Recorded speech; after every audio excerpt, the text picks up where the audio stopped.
इनको मारना बहुत जरूरी। अपनी बेटी ने अपने बाप के लिए वजीर को बोला। अच्छा, मतलब शायद कोई झरने हैं जहाँ से वाइन का कुछ है, वो क्या चीज़ है? वो नेचुरली वाइन निकलती मोर देन 100 इयर्स होती है एक्सपेक्टेंसी वहाँ पे, और कुछ की तो 120 इयर्स भी है। जी जी, कि वहाँ के राजा था श्री बद्र, जो एनिमल किंग था, जो जिंदा छोटे बच्चे खाता था। तो वो लेकिन नेहरू जी माने नहीं। अब उनके बेटे अब राज कर रहे हैं वहाँ पे नसीराबाद के पूरे गांव में। जैसे यहाँ पे आप देखोगे छिंज होती है, रेसलिंग होती है, हर माता का नाम से वहाँ पे पोलो होती है। जो शाही मस्जिद है मस्तगढ़ की, बेसिकली जो मेरी दादी थी उन्हीं की, जिस महाराजा रणबीर सिंह जी के अंडर आई थी ये। और 1860 ऑनवर्ड्स 1860 इन्होंने onwards, ट्रिब्यूट जी, देना जी, जी। शुरू किया।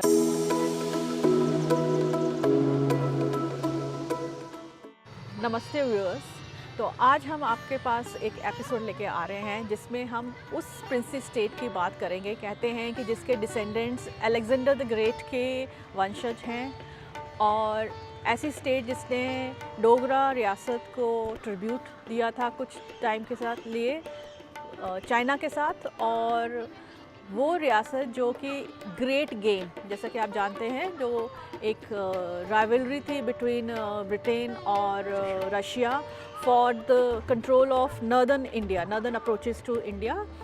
तो उस स्टेट की बात, हुंजा की बात कर रहे हैं। हुंजा भी एक प्रिंसली स्टेट था in British empire like Jammu and Kashmir. But जब गिलगित का कॉन्क्वेस्ट हुआ था उस वक्त से ऑनवर्ड्स उन्होंने जम्मू रियासत को भी ट्रिब्यूट दिया था अलॉन्ग विद चाइना। सो दो रेंज थे इस स्टेट के। और जब ब्रिटिशर्स लेफ्ट इंडिया, जब इंडिया इंडिपेंडेंट हुआ, तो ये कुछ देर के लिए ये स्टेट ने ना पाकिस्तान को ज्वाइन किया ना इंडिया को, फिर later on it merge with Pakistan. तो इस स्टेट के कुछ लोग, जब ये जम्मू कश्मीर रियासत का पार्ट बने, तो कुछ लोग यहाँ पर भी माइग्रेट किए। यहाँ पर they came for in search of employment. तो कुछ फैमिलीज़ इनकी यहाँ पे हैं, हुंजा जिनकी ओरिजिन की, और उनमें से एक फैमिली है जो यहाँ पर मस्तगढ़ में रहती हैं, और उस फैमिली के एक यंग मेंबर हैं जोहेब जी। तो आज हम इनसे बात करेंगे, ये हमें हुंजा के बारे में बताएंगे, और इनका जो लीनिएज है वहाँ से, वो कब ये यहाँ पर आए, और यहाँ इनकी फैमिली ने जम्मू की रॉयल फैमिली को सर्व किया, और बाकी हिस्ट्री। जी जोहेब जी। हुंजा तो ये अंडर थी, डोगरा अंडर के महाराजा रणबीर सिंह जी के अंडर आई थी ये। और 1860 ऑनवर्ड्स इन्होंने ट्रिब्यूट देना शुरू किया था। और 270 रुपये दिए थे कस्टडी महाराजा को, और ट्रिब्यूट जिसे ट्रिब्यूट कहते हैं उसके लिए दी थी। और ये डोगरा किंगडम की रियासत है ये हुंजा। पहले डोगरा की थी, अब पाकिस्तान की रही है। और हमारे वहाँ पे, मैं हुंजा से हूँ, मेरी 4 फैमिली सारी हुंजा से है। और हमारी वहाँ पे अभी भी 21 दिसंबर को फेस्टिवल होता है वहाँ पे तिलानो, जिसे मेल हमारी मानी जाती है वहाँ। तो जैसे हम यहाँ डोगरों की मेल होती है वैसे हमारी वहाँ पे, हाँ बिल्कुल, वहाँ पे हमारी मेल होती है 21 दिसंबर, विलेज नसीराबाद, जो हमारा वहाँ पे गाँव है। स्टोरी वहाँ की ये है कि वहाँ के राजा था श्री बद्र, जो एनिमल किंग था, जो जिंदा छोटे बच्चे खाता था। तो उनका वजीर था राजा दाम सिंह, जिनके हम वंशज हैं, राजा दाम सिंह के। तो उन्होंने उसको उसी दिन मारा था, मतलब जो 21 दिसंबर वाले दिन इसको मारा था। तो मारने के बाद अपनी गद्दी उन्होंने संभाली थी वहाँ पे हुंजा। अच्छा। तो आज भी हमारी वंशावली जो है अल्टीट फाट में लिखी गई है। अच्छा, मतलब वो जो कैनिबल था, वो जो राक्षस कह सकते हो आप, बच्चों को खाता था, उसको मार के तो आपके जो वंशज है उन्होंने स्टे किया वहाँ पे। क्या नाम बोला उनका आपने? राजा दाम सिंह। राजा दाम सिंह। तो आप लोग की फैमिली यहाँ कैसे आई? आफ्टर पार्टीशन आई या पहले से? नहीं, पहले से। हमारे दादाजी महाराजा की फौज में थे। अच्छा। नसीराबाद जब डोगरा ने जब कॉन्कर किया था, तो रॉयल फैमिली के लड़के उन्होंने उठाए थे, रॉयल फैमिली के बेटे। अच्छा। तो उनमें से मेरे दादाजी भी थे, आला लंबरदार फैमिली के, उनके फैमिली मेंबर भी थे। तो उसमें से मेरे दादाजी भी आ गए महाराजा की फौज में। तो आपके दादाजी के बाद आपकी किसी फैमिली में और मेंबर ने भी सर्व किया है यहाँ पे? नहीं, मेरे खाली दादाजी ने किया। दादी ने किया। तो वो कौन किस में थे, क्या आप बताएंगे उनके बारे में थोड़ा? जो स्टेट राइफल में थे वो, स्टेट राइफल जी। फिर उन्होंने दूसरी जॉब की पुलिस में, पहले वो आर्मी में थे, रिटायरमेंट के बाद पुलिस में गए। मस्तगढ़ मोहल्ला जो है, जो शाही मस्जिद है मस्तगढ़ की, बेसिकली जो मेरी दादी थी उन्हीं की, जिसके लिए मस्जिद बनाई थी मुगल फैमिली, मेरी दादी उनकी फैमिली से थे। अच्छा, मतलब जो छोटी वाली, जो छोटी बड़ी वाली जो मस्जिद, बड़ी दो वाली मस्जिद है ना वहाँ पे, हाँ, हाँ। दोनों मस्जिद जो बनाई गई थी, अच्छा, तो उनमें से मेरी दादी का भी कुछ लिंक वहाँ पे है उस मस्जिद से। अच्छा, जो बड़ी वाली मस्जिद है। 47 से पूरा मल्ला हमारा था, हाँ, हाँ। 47 के बाद हमने पूरा मल्ला बेचा फिर मतलब अच्छा, वो सारी जमीन मतलब वैसा। हाँ हाँ, ओके। और हमने बेचा वो मैक्सिमम हिंदूज को बेचा, जो 47 में हिंदूज जो आए थे हमने उनको उनको। बेचा। तो आपके हुंजा की कुछ ट्रेडिशंस हैं जो आप अभी भी फॉलो करते हैं? नहीं, अभी कोई फॉलो नहीं, खाली जो सोशल मीडिया के थ्रू जो लिंक्स हमारे बन पाए हमारी फैमिली के थ्रू, उन्होंने हमें थोड़ी बहुत हिस्ट्री हमें अपनी फैमिली के बारे में बताई, कल्चर के बारे में बताया। तो मेन क्या डिस्टिंक्शन है जो कल्चर, मतलब हुंजा में भी जो फैमिली थी वो मुस्लिम्स थे? नहीं, कुछ मुस्लिम थे, फिर बाद में कन्वर्जन के बाद इस्माइल शिया या मुस्लिम बने। हाँ।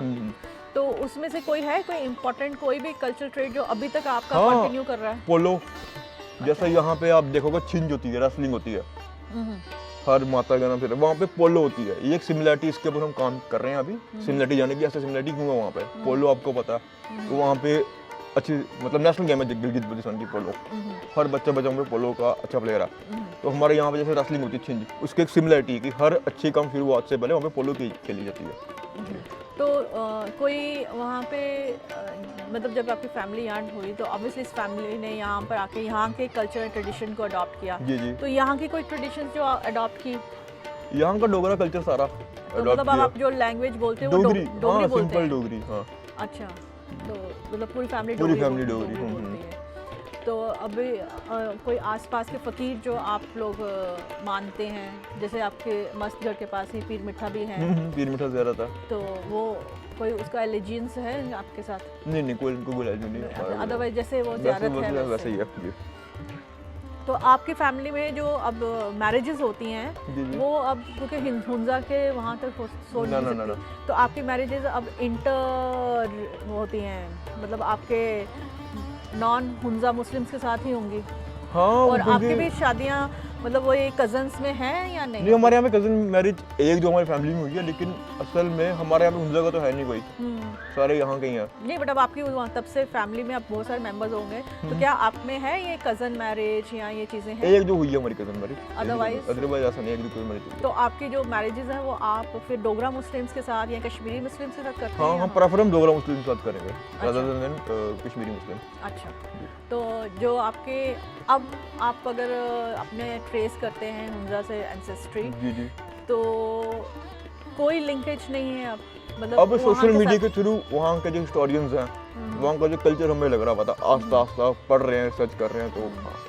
तो आपने क्या मतलब अभी तक आपको लगा कि आपका कौन सी मेजर आपके कल्चर ट्रेडिशन से जो वहाँ रह गए जो आप यहाँ नहीं ला पाए, और अगर आप चाहते हो कि वो दोबारा से आप वो ट्रेडिशंस रिवाइव करें यहाँ पे? ट्रेडिशन पहले तो हम चाहते हैं कि हुंजा पूरा जो POJ के हमारे साथ जुड़ी है, पूरा जम्मू कश्मीर, पूरा जम्मू कश्मीर एक हो जाए, उसके बाद फिर कल्चर ऑटोमेटिकली आ जाएगा।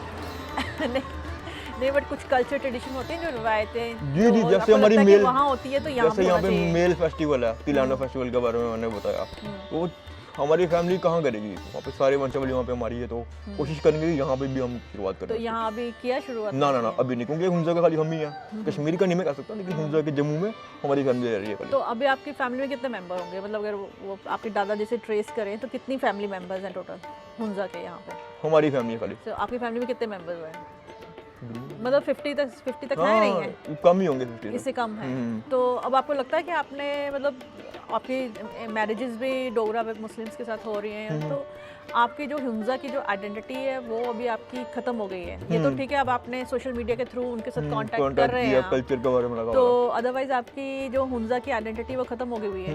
वो तो खत्म है, वो तो जाहिर सी बात है, वो तो खत्म है, क्योंकि आप कोई भी वो नहीं करते। ना। तो आपको जब आपके दादाजी हैं उन्होंने कभी कोई स्टोरीज बताई हैं आपको हुंजा के बारे में, या जो वो उनको उनके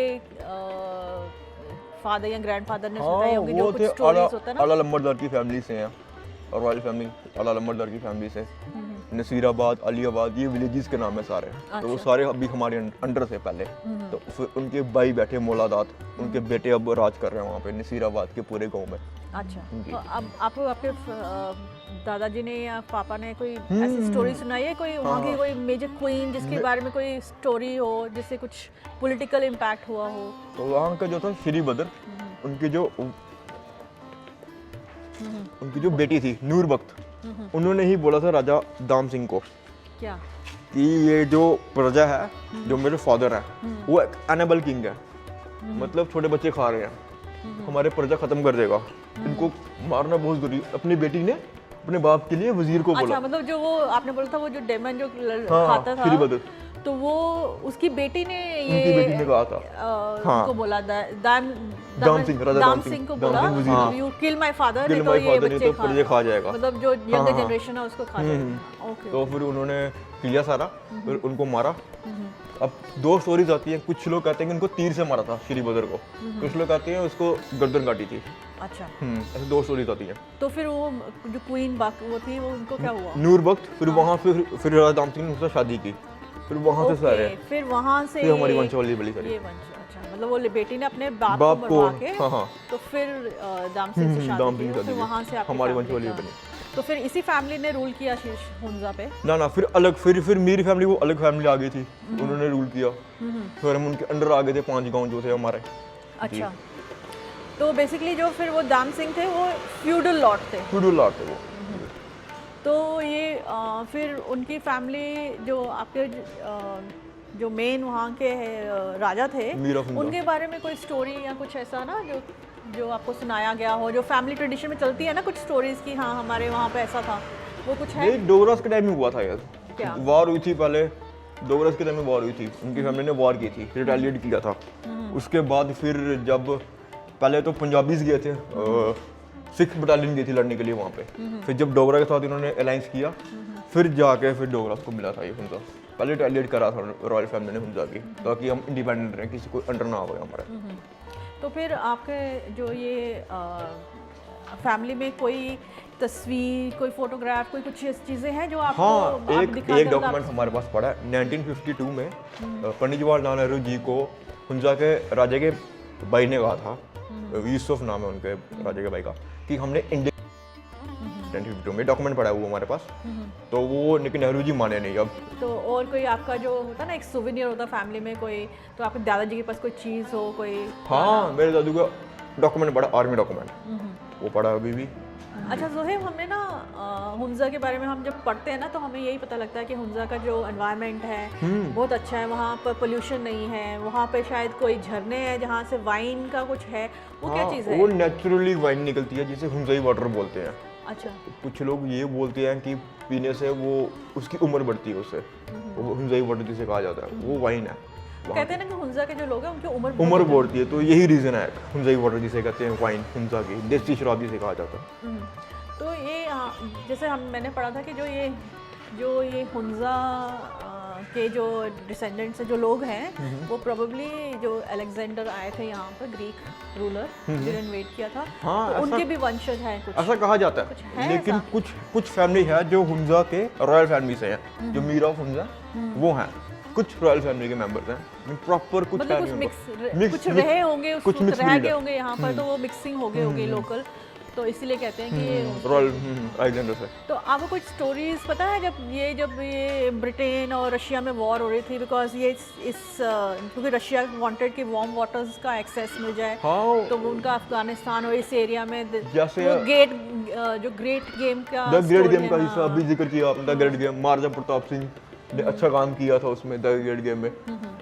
फिर अपने टेरिटरी ली थी वो प्रॉपरली अंदर कर दिया था महाराजा प्रताप सिंह ने। रणबीर सिंह ने शुरुआत की थी ग्रेट गेम की, तो महाराजा प्रताप सिंह ने अंडर ले लिया था उसको। हाँ, ये है, मतलब जम्मू कश्मीर भी उसमें इन्वॉल्व हो गया अच्छा था। ज़ोहेब, यहाँ पे एक स्टोरी है ना कि जो इनमें से एक जो फोर्ट है यहाँ का हुंजा का, वो डाउरी में भी आया था। जी, बल्ती फोर्ट नगर की रानी लाए थे वो, जब हुंजा के राजा की शादी हुई थी, नगर की रानी ने दहेज में दिया था। और उसके पीछे ये एक पोलो का ग्राउंड है बहुत बड़ा, वो रानी को पोलो देखने का बहुत शौक था, तो अपने उसने जो नौकर थे उनके जो आए थे साथ में, वो पोलो खेलते थे, वो रानी पोलो देखती थी पीछे हुंजा के बैक साइड जो वो है। मतलब पोलो का इतना पैशन है बहुत हुंजा ज़्यादा, में। बहुत ज़्यादा। अच्छा, इसमें ना कहते हैं कि जो हमने पहले भी बात की कि जो हुंजा का जो जोग्राफी है, जो एनवायरनमेंट है ना, वो इतना अच्छा है कि लोगों की एज बहुत ज़्यादा होती है और वहाँ की जो वुमेन है वो बहुत खूबसूरत हैं और उनकी लाइफ एक्सपेक्टेंसी भी बहुत है। कहते हैं in fact it's more than 100 years. तो वो कहते हैं कि it's because of their lifestyle, जो वो नट्स एंड फ्रूट खाते हैं, मतलब नेचुरल चीज़ है जिसमें कोई मिलावट नहीं है, पेस्टिसाइड्स मिलावट नहीं है। तो दैट ब्रिंग्स ब्यूटी एंड क्या कहते हैं, चेहरे पे जो रौनक है ना, और जो लाइफ एक्सपेक्टेंसी, वो मतलब इट्स रियली पेक्यूलियर थिंग कि उनके वुमेन को कहते हैं, किसी ने किया तो नहीं है लेकिन वहाँ वुमेन यूजुअली अब ओल्ड एज मतलब मोर देन 100 ईयर्स होती है एक्सपेक्टेंसी वहाँ पे, और कुछ की तो 120 ईयर्स भी। तो ये था हमारा छोटा सा एपिसोड हुंजा स्टेट पे, जो कि किसी ज़माने में जम्मू कश्मीर रियासत का पार्ट रहा है, उसको ट्रिब्यूट दिया है। और हमारे लिए ये एपिसोड इम्पॉर्टेंट था बिकॉज जम्मू कश्मीर में, स्पेशली इन जम्मू कश्मीर में we haven't gone, but Jammu में एक ही फैमिली है कि जो हुंजा, जिनका लीनिएज हुंजा से कनेक्टेड हैं, और इसीलिए हमने ये हुंजा स्टेट का किया कि अब ये जो इनके फैमिली मेम्बर्स हैं, यंग फैमिली मेम्बर्स हैं, ये भी रिसर्च कर रहे हैं। They are trying to connect with the Hunza family in Gilgit Baltistan area, and अगर कोई और रिसर्च कर रहा है तो वो इनके साथ कनेक्ट होके they can further do research. और एक बहुत इम्पॉर्टेंट एस्पेक्ट ये है जो हमारी बातचीत हुई कि जो यहाँ फैमिली है हुंजा स्टेट की, उनका अपना जो कल्चरल लिंक है ना वो ख़त्म हो गया है, टूट चुका है। मतलब वो दे केम टू जम्मू और वो जम्मू की सोसाइटी में ही एसिमिलेट हो गए हैं। उनका अपना जो कल्चरल, अभी में हम बात कर रहे थे, कोई कुछ भी वो चीज़ें ऑब्जर्व नहीं करते हैं जो कि हुंजा स्टेट में करते थे। So this is how we learn कि जो फैमिलीज़ माइग्रेट होती हैं और over the period of time वो कैसे अपना कल्चरल लिंक्स से, उनका जो कल्चरल लिंक्स ओरिजिनल लैंड से, होमलैंड से होता है, वो टूट जाता है। सो अब we come to the end, और आपको ड्रिल पता है क्या करना है। You have to go to our page on YouTube, past 10 pages, like the video and also give us the comments, and especially the people who are trying to work on this area of Hunza and the surrounding area. अगर कोई काम कर रहे हैं तो please आप भी हमें अपडेट कीजिए if you have any information about it. नमस्ते।